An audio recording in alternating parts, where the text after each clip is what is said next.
to Riccardo Dugulin, who joins me live from Brussels.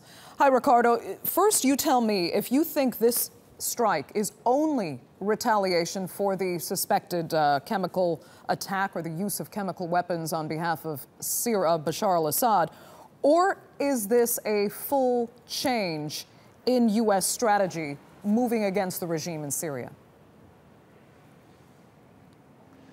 So this is definitely an escalation in the U.S. involvement in the Syrian conflict, but it comes against the backdrop of additional moves that the U.S. has taken since the beginning of the Donald Trump presidency in January.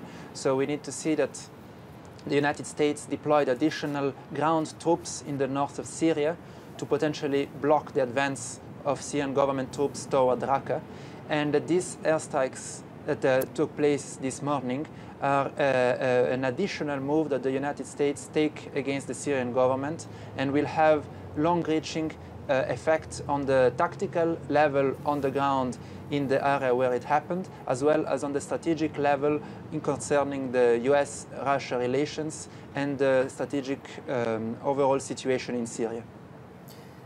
Let me ask you, though, we were speaking before about this bulwark that was supposed to be built in cooperation with the powers in Syria, in particular the regime, Russia, and then the U.S., as Trump had earlier indicated.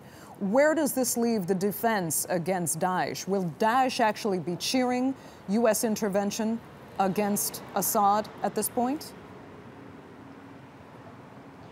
Well, we know that the Shayrat airbase that was hit by the U.S. airstrike was an instrumental airbase used by the Syrian government to hit insurgents as well as Daesh.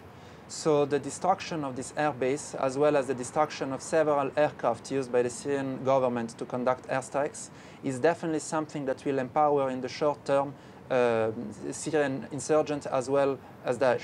So that's something that in the short term will have positive effect on the ground work made by the insurgents north of Hama, as well as by ISIS in the Deir el-Zor and Palmyra regions. Okay. I wanted to ask you about something our correspondent was just speaking about, and Russia saying that this was not a chemical attack carried out by the regime, but rather a regime bombing of a rebel weapons depot that contained illegal chemical weapons. What happens now as far as the investigation is concerned? And if one side is proven right over the other, where will that leave geopolitical relations over Syria? Well, so far, since the geopolitical relations have been highly damaged by this strike, it is unlikely that there will be an investigation whose result will be accepted by both parties. So we see that Russia and Damascus are already blaming the US for this attack and stating that the investigation is tainted by this kind of partisan politics. So the result of the investigations, either way it will go, are likely to be highly challenged by by one of the parties. For the relations between Russia and the United States, depending on what President Trump will decide and the strategy that will be enacted in the future, this will be very, this is something that we will need to see on the way that the United States will continue the Syria policy.